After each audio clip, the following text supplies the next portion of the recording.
Welcome back here on Live Now from Fox. And I do want to get to some breaking news that we are following out of the Middle East. Take a live look here over at the Israel-Gaza border. We've learned that Israeli tanks have now moved into Central Rafah a day after an Israeli strike in the southern Gaza city that reportedly killed dozens of Palestinian civilians. The Israeli military now saying that an initial investigation into the strike found the deadly fire was caused by a secondary explosion. Rear Admiral Daniel Hagari just saying the military fired two 37-pound munitions targeting two senior Hamas officials. Hagari saying the munitions would have been too small to ignite a fire on their own. The Israeli army will look into whether weapons were being stored in that area and if a fire could have ignited fuel, cooking gas canisters, or other materials in the densely populated tent camp that was housing displaced people in that area. We've heard from Israel's prime minister. He has called this, quote, a tragic mistake. Do want to talk all about the latest here. David May is the research manager and senior research analyst at the Foundation for Defensive Democracies. Thank you so much for taking the time to be here with us today. Thank you for having me.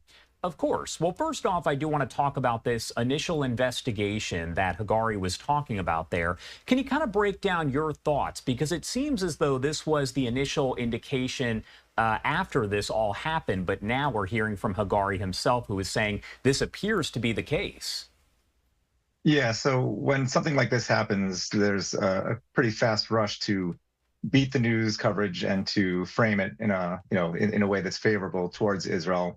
The strike, as far as the Israelis have reported, was outside the humanitarian zone. It was to the south and east of it, and from by 100 yards or so. And so, if the strike then had some shrapnel that may have ignited something, the initial press reports indicated that it might have been some fuel that was stored in the tents in that area. And then the Israelis are now saying that it might have been weapons that were stored there that have launched a secondary blast. And so obviously it's a terrible tragedy, but it will matter pretty significantly if it was Hamas storing weapons among those civilians. Now, could this situation that developed there in Rafah, again, we are hearing from officials there specifically that dozens of people were killed, could that have any impact on the Rafah operation that's being conducted by Israel there?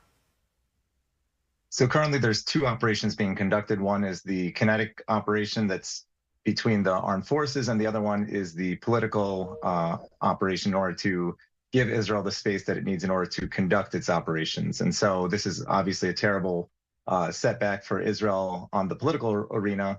They're just on Friday, before the International Court of Justice had had ordered Israel to stop its operations in Rafah. Israel maybe interpreted that a little differently than the majority of the court, but it will be a huge setback in terms of them, in terms of Israel starting its operations, but at the end of the day, Israel has to conduct those operations in order to remove Hamas and its 4 intact battalions that remain in Rafah. And short of doing that, Israeli civilians will remain at danger. Algeria has asked the UN Security Council to hold an emergency closed-door meeting later on today. That is going to happen. Any of that surprising? Because the one thing that caught me kind of off guard is normally these Security Council meetings are televised. You can watch them online, you can stream them, but this one is going to be a closed-door meeting, so cameras not allowed inside. Algeria obviously is not a friend of Israel.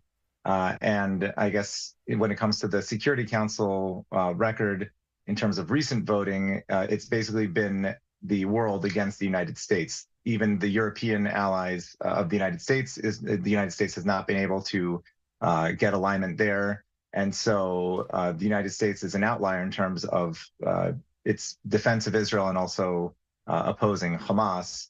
The closed-door session might allow the United States to be more candid in terms of what it will accept in terms of allowing for censure of Israel or certain measures to be promoted. So that's what a closed-door session might allow. But as you noted, the Security Council hasn't been shy in terms of condemning Israel, but when it comes to the unanimity and passing a resolution, the United States has prevented that. There have been reports about this gunfire that took place between Israeli and Egyptian troops there over along the Gaza border. What do we know about that, and how could it potentially impact the relationship between Israel and Egypt? As far as I understand, there was fighting between Israeli soldiers and Palestinian militants, and it was near the border. And somehow the Egyptian soldiers thought that they were being fired on, or whatever happened. The Egyptians decided to return fire, and in the process, so they opened fire on Israelis first. The Israelis retaliated and ended up killing an Egyptian soldier. In terms of the broader implications for Egyptian-Israeli relations, unfortunately, there's been a pretty steep downward trajectory in recent years.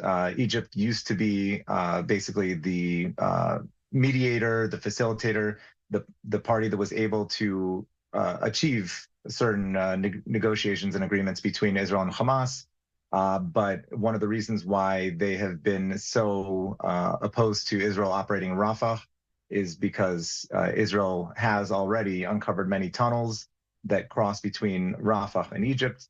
Egypt was either turning a blind eye to those tunnels or actually promoting them or getting rewarded from the transfer of weapons and aid. Also, we should note that Egypt has been benefiting handsomely from the bribes that are required to allow Palestinians to cross the border. So certain Egyptian generals have been benefiting from that. But in general, Egypt, which used to be playing a very strong role, has been playing the spoiler.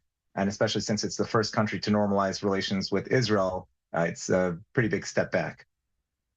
My last question for you here. The Islamic resistance in Iraq actually claim a responsibility for launching drones over at Israel. So I did want to kind of get your take on this and an explanation. Who exactly is the Islamic resistance, and have attacks from them been consistent on Israel as well, as we've seen by Hamas and by Hezbollah?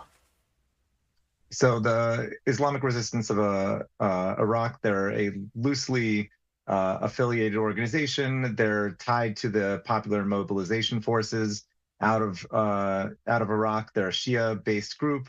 They're Iran-backed, and so they're part of the broader ring of fire that Iran is trying to place around Israel in terms of using its proxies to attack the Jewish state. They have launched dozens of attacks, mostly drones, against Israel, including one last week as well. Israel was able to intercept those threats, and as Israel claimed, even before it crossed into Israeli airspace. They're certainly one of Iran's, they're within Iran's arsenal, but they're not the most serious threat. But still, Israel has to contend with these militant groups operating from Lebanon, Syria, Iraq, and also Yemen.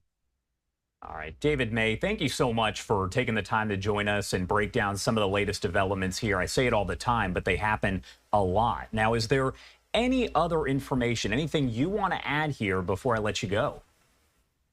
I mean, just as these events are happening in the Middle East, we're also seeing the ramifications domestically in the United States in terms of support for these groups, and that's pretty troubling, I would say. All right, David, thank you again for taking the time to be here with us. Thank you for having me. And I do want to take you back out live to this image right here showing the Israel-Gaza border. You have seen that a lot over the last 7 months as we continue to cover the latest here on the Israel-Hamas war. Again, a live look at the border there as we do go to some of the latest information. Again, we do know that Israeli tanks have now moved into Central Rafah a day after that Israeli strike in the southern Gaza city that reportedly killed dozens of Palestinian civilians. The Israeli military saying an initial investigation into the strike found the deadly fire was caused by a secondary explosion. Rear Admiral Daniel Hagari saying a short time ago that the military did fire two 37-pound munitions targeting two senior Hamas officials. Hagari saying the munitions would have been too small to ignite a fire on their own. The Israeli army will look into whether weapons were being stored in that area and if a fire could have ignited fuel, cooking gas canisters, or other materials in the densely populated tent camp that was housing displaced people. Israel's Prime Minister Netanyahu calling this, quote, a tragic mistake.